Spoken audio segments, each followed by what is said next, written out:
Halo guys, assalamualaikum teman-teman. Semoga teman-teman dalam keadaan sehat dan selalu diberkahi oleh Allah. Adapun yang sedang sakit, semoga penyakitnya segera diangkat oleh Allah Subhanahu Wa Taala. Ketemu lagi dengan saya, tukang tempe Tulen Super. Tempe Nawang Tegal, orang apa? Orang pemenang. Teman-temanku yang ada di rumah maupun yang ada di perantauan, yang bekerja di dalam negeri maupun yang bekerja di luar negeri menjadi seorang TKI, tetap semangat dan semoga sukses.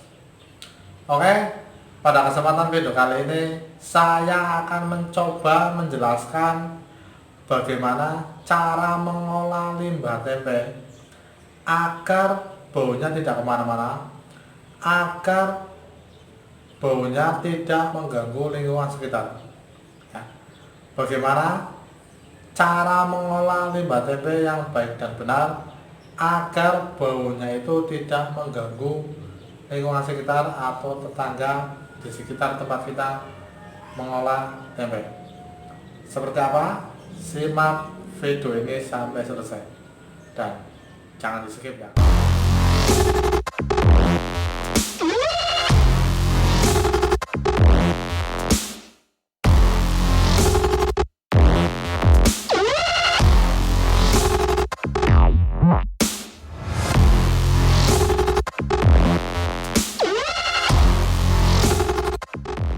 Seperti biasa, sebelum kita lanjut videonya, yang belum sholat silahkan sholat dulu.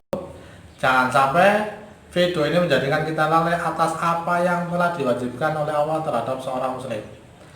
Jangan lupa subscribe dan bunyikan loncengnya, biar teman-teman menjadi orang pertama yang mendapatkan notifikasi video terbaru dari saya gratis setiap harinya. Oke? Sudah? Terima kasih. Bicara masalah limbah tempe, bingung saya mau ngomongnya dari mana. Karena limbah tempe ini yang menjadikan para pengrajin tempe itu sering kepikiran, apalagi yang rumahnya atau tempat pembuatan tempenya itu jauh dari aliran sungai atau kali ya. Makanya banyak yang pengrajin tempe yang tempat pembuatannya itu jauh dari aliran sungai, itu banyak lingkungan sekitar atau tetangga sekitar itu pada komplain ya, karena baunya itu ya.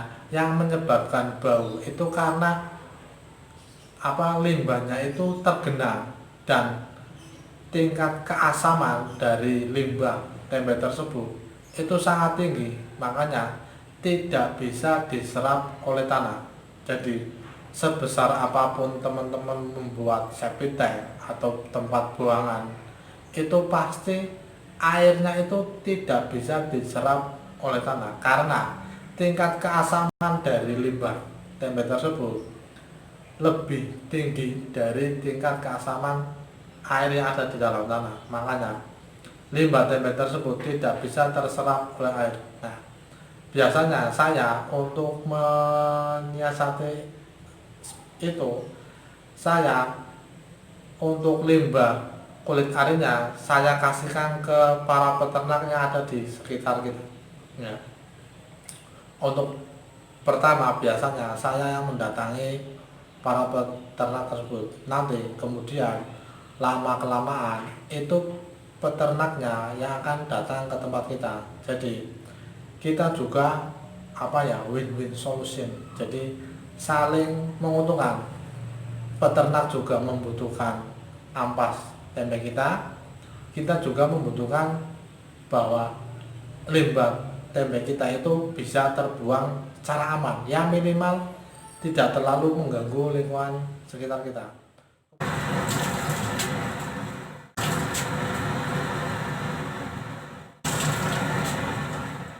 Nah, kalau sudah terkumpul sepanjang ini, kita antarkan ke para peternak, atau biasanya karena saya sudah berlangganan lama, si peternak itu yang datang ke tempat saya untuk mengambil kulit ari kedelai yang seperti ini. Biasanya peternak juga membutuhkan air rebusan kedelai tersebut. Jadi air rebusannya. Kalau teman-teman tidak biar tidak mengganggu, teman-teman juga bisa untuk air rebusan itu juga bisa dikasihkan ke para peternak yang ada di sekitar kita, ya, peternak kambing atau peternak sapi yang terdekat dengan dimana kita membuat tempe tersebut, ya. Itu untuk solusi sementara. Untuk air rebusan, teman-teman bisa mengambilnya dengan cara seperti ini, ya. Ketika kita mengangkat kedelainya menggunakan cepon atau jedeng seperti ini, ya.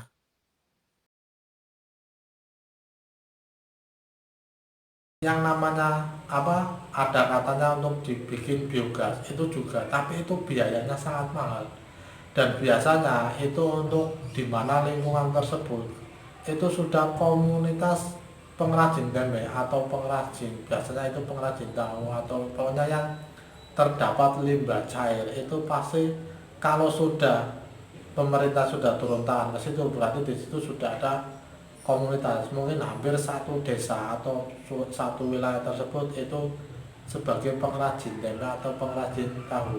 Nah, untuk solusi sementara buat teman-teman yang mungkin ya produksinya masih sedikit atau belum terlalu banyak, dan mungkin di lingkungan teman-teman hanya teman-teman sendiri atau hanya 1-2 orang, ya, kalau bisa untuk solusi sementara teman-teman bisa mencari tempat di mana dekat aliran sungai, jadi bisa meminimalisir di mana limbah tersebut tidak mengganggu lingkungan sekitar, ya.